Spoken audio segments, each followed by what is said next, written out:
Is it any wonder that the Phillies are now 28-10 at home? And I know how well Phillies fans travel, Ricky Bo, in general, to London, to Boston, to Baltimore. But I was over at that ballpark tonight, and there's something about the vibe, the juice, the energy, the passion that runs right through those fans, and it goes right into the dugout, and it gets into Cristopher Sánchez, and into... Am I going too far? Welcome to Phillies Postgame Live, presented by Cure Auto Insurance. Ricky Batalico. I'm Just Michael keep going. Marchán. I believe I will. 9-2 Phillies. And that's the way you snap out of it. They lost 5 They of did snap 7. out of it. I said I wanted to see something from the top of the lineup because isn't that what we expect 1 through 4 in this lineup? It's June, so it's Schwarber month. He showed off a little bit tonight, a couple of home runs, and everybody else in that 1 through 4 in the Phillies lineup today swinging the bats. 9 for 18. Yeah, this is just a thing of beauty. This is what you want to see. How deep do you want to go in the lineup? Everybody kind of contributed, but I think the 1 through 4 in the lineup showed why they're 1 through 4 in the lineup today. Yeah. And I'm talking, you look at Bryce Harper, you look at Alec, guess who's back? Boom. Alec Bohm. This guy's raking again, and Schwarber with a couple home runs, and nice to see Trey Turner back. Sure is. Nice to see Ben Davis in the booth calling tonight's game. He's here? With Tom McCarthy. Ben is here with his baseball. Let's go across the street to the booth. There it is. I believe it's a Ben Davis autograph. Ricky's got one. Look at this. Ricky's got one too, Ben. So there, we're all tied at 1 ball apiece. Benny, what's the most impressive part of this victory tonight to you? Because there's so many aspects to choose from. That's a tough one, Michael. All right, Ben, next question. I guess you got to go with Sanchez first and foremost. He was just awesome. And it's nice to see him rebound after that start he had in Boston. He just didn't have command. Well, he had command of all 3 pitches tonight. He was outstanding. The sinker changeup especially, great combo there. And he's maintaining that velocity throughout those 7 innings that he pitched as well. So that was fun to see. Schwarber doing his thing again. 2 home runs, 4 RBIs. I mean, this guy's, it's June, so I guess we should kind of expect it. Alec Bohm doing his thing, 60 RBIs on June 17th. It's remarkable. Up and down the lineup, Trey Turner with a couple knocks. I mean, you could go on and on and on. And even they played a little small ball tonight, just putting some balls in play. We had David Dahl getting runner to third base with less than 2 outs, and Marchán comes up and hits one in the center for a knock. They just did just about everything right tonight. It was just a great win. Well, Ben, you know what? When I look even deeper into this game, there was a catcher behind the plate tonight. I mean, he was 4 for 4 in the game, couple runs scored, a couple RBIs. That's not what really impressed me. It seems to me like Marchand's behind the plate for a reason. I mean, tell me about what you're seeing from him defensively. Well, first and foremost, he's got great hands. And, they're firm, but they're soft, if that makes any sense, in the set that he receives the ball soft, but he sticks it there, Ricky. It's not like he's taking it, riding it back, or he's riding it down out of the zone, or he's catching the outside of it and moving the ball. It's here, bam, and he's catching it, and it's not going anywhere. So he presents it to the umpire extremely well. It's something I noticed on the Friday night game in Baltimore when he was catching. A couple guys came in, some key situations. He was able to get those calls because of his hands and how good his hands are. You saw the rocket of an arm. Yes, he got 4 hits tonight and contributed offensively, but he was on top of his game. They had a great game plan going into tonight's game, and they executed it perfectly. But, he's a guy that unfortunately he's had setbacks the last couple of years with injury, but he made the most of it tonight, and I think he's going to continue to do that until JT gets back. Back to Alec Bohm for a moment, because here's a guy who really has grown into his years in the major leagues, and certainly with the Phillies. He was talking several games ago about how baseball's a funny game, how it's a lucky game, and you really need a lot of luck to get out of a slump. And when he had a couple of hits during that period when he was in the desert, and now he's back at it again. And I think that's an important point, that he's just calm about it. If he's not hitting, okay, he's not hitting. He'll get himself out of it, and it seems like he has. How, in your view, how has he done it, Ben?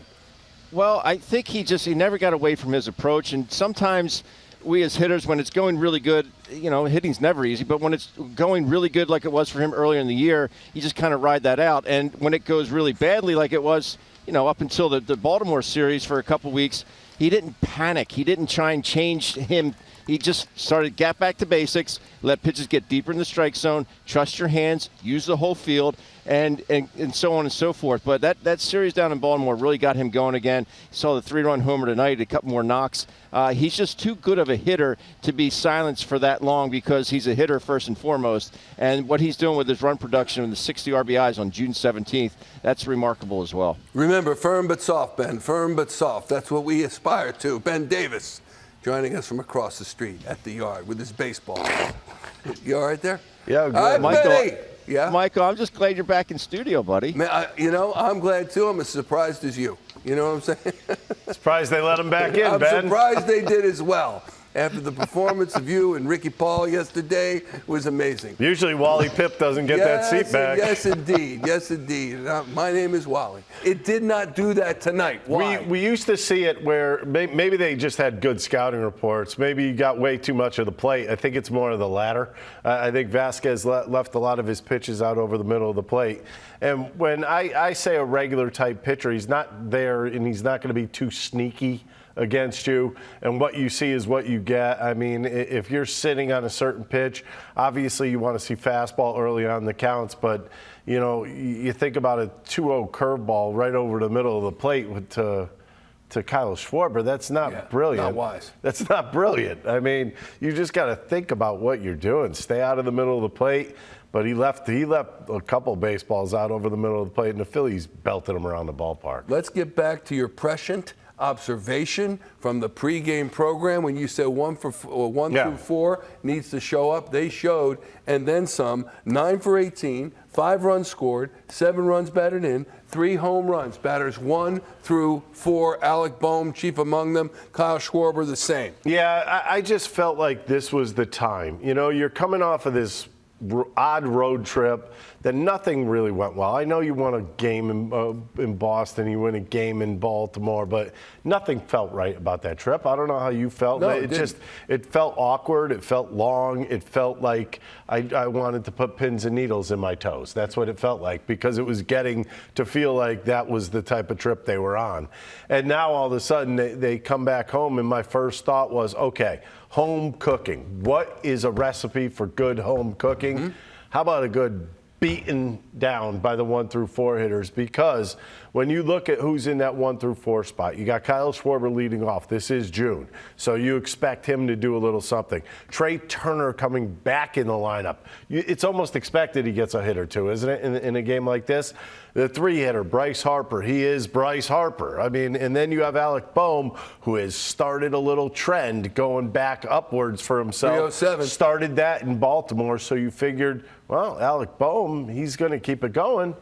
It's exactly what happened. I mean, I literally couldn't draw it up any better than this. Look at the June boom, though, from Kyle Schwarber. Again. He's known as Mr. June. We've seen what he's done. I mean, we talked about it last week with regard to the players that he is ahead of or in the same company as, like Babe Ruth, like Lou Gehrig. Numbers in June, 14 games, 291, 5 home runs, 2 doubles, 12 RBI, and an OPS of 1,000. And as mentioned, his on-base percentage is .373. Maybe he's better than the prototypical leadoff man. Maybe he is breaking the mold, and this is what you want from your leadoff guy. All right, you saw the Orioles. Gunnar Henderson is their leadoff guy. That guy's a little scary. He could come up there, put them up 1-0, boom, right like that in the first inning.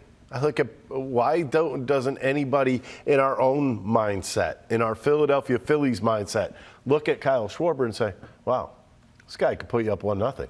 Wow, this guy's running a lot better than he did last year. Wow, he could go 2 bases at a time. I mean, it's typical baseball stuff that he needs to do. You look at his on-base percentage, over .370 now. Yes, take that, all you people who wanted somebody else in there. Over .370.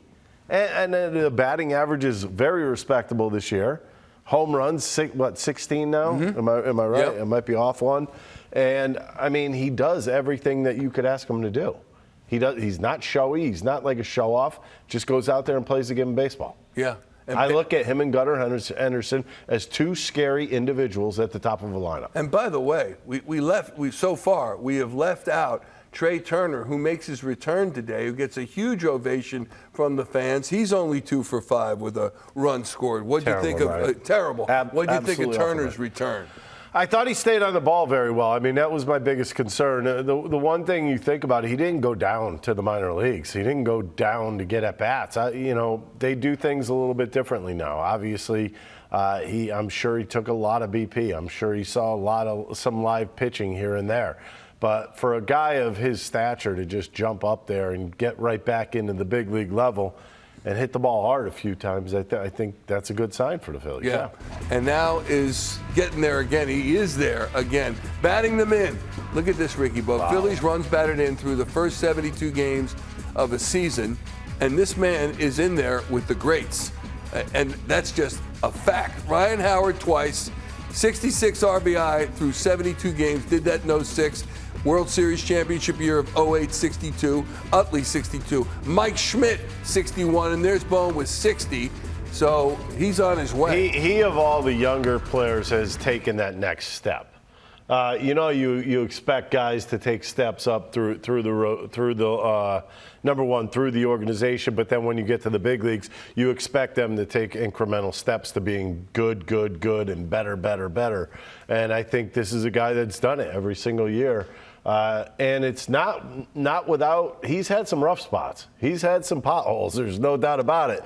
But, I mean, he's gotten himself out of those potholes. Even this year, he had that little string of errors that he was running through. He got himself out of that, and now look what he's doing. Well over 300 again, 60-plus RBIs. This is impressive. It is. When we last saw Rob Thomson, he was getting tossed from yesterday's game at Baltimore. Let's see if he made it arguing through. with Mike Estabrook. Did he make it through? Here's Rob Thompson, post-game manager's office. It's good to be home. I was going to say, was the lines of the club when it came home tonight just to get out in front of things and put the broacher behind and just start over again? What was that, the mindset of the club tonight? Yeah, I think so. It's kind of a reset and get home, get some home cooking, sleep in your own bed, and I think that helps. And our fan base really helps us out too with energy levels, so it was good. Rob, I know you got contributions up and down the lineup, but those first time in 6 weeks you've had him, and 9 for 18, just nice to have that. Yeah, really. Trey's unbelievable athlete because he had really good at bats, really good swings. Looks like his timing was good, and that says something about a guy that hasn't had an at bat in a long time. His first week back up for Marchán? He's played great. I mean, what a great throw. He can really catch. He can really throw. He gets 4 hits today. I mean, he must have gone to church this morning, but that's 4 hits. So yeah, he's a good player. Is the Schwarber in June thing just coincidence? Is there any reason why he tends to get hot this time of year? I have no idea. I really do. I don't. I think some guys are like that. Some guys start off hot. Some guys finish hot. It's just what he does, I guess. Rob, it seems like for the past 10 days we've been asking you about London and hangover and being on the road. Nice to have everything click tonight. Sanchez was great. The offense, 18 hits. Yeah, Sanchez was great. Played good defense. Turned 3 double plays. But Sanchez, he established his secondary pitches early. Was throwing strikes. He was getting ahead. Went right after the hitters, and when he does that, he's good. He usually has success. And his last start in Boston, I didn't think he established his secondary pitches as well as he did tonight. So it was a good sign. How did Trey look to you in all 3 phases? Great. Makes a diving play at the end. Merrifield can really turn double play. I thought he looked solid all the way around. What are you noticing out of Bo over this recent hot stretch? Yeah, it looks like he did, a month ago or whenever that was. I mean, he's using the entire field, and he's pulling balls he should pull, and he's hitting the ball the other way on pitches he should hit the other way. So, yeah, he's playing great. With you in June, is this just a matter of the work you put in April and May finally coming to fruition in June, or just something that just happens? I mean, I wish I could have an answer, and I wish that, baseball is such a crazy game where, you can fluctuate, but, you just have to be able to kind of just stay the same and come in the same day, same guy every day, and stay with the work. And yeah, I mean, the results have been there the last couple Junes, but I think this year it's just a credit to starting better and staying with the work and having a good base from spring training coming into the season and being able to stick with it. From a team standpoint, for not after a tough road trip home, when was it for you guys to kind of get the jump early? Yeah, it felt like we were on the road for like a month.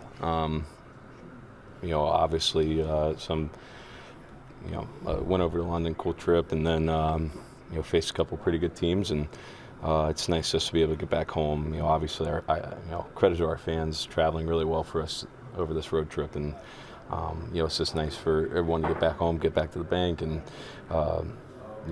get back and feel like we're back at home, right, and go from there. So definitely felt good, and obviously another plus having Trey out there and seeing him come back, and Marshy came back, and Baltimore. It's nice to see that as well. How impressed were you? Felt like we were away for about a month, and in fact, they were away for 12 days. They last played here June 5th, then to London, then to Boston, then to Baltimore, and finally back here. Ricky Bo, the fans knew it. They welcomed the were ready Phils with open arms tonight.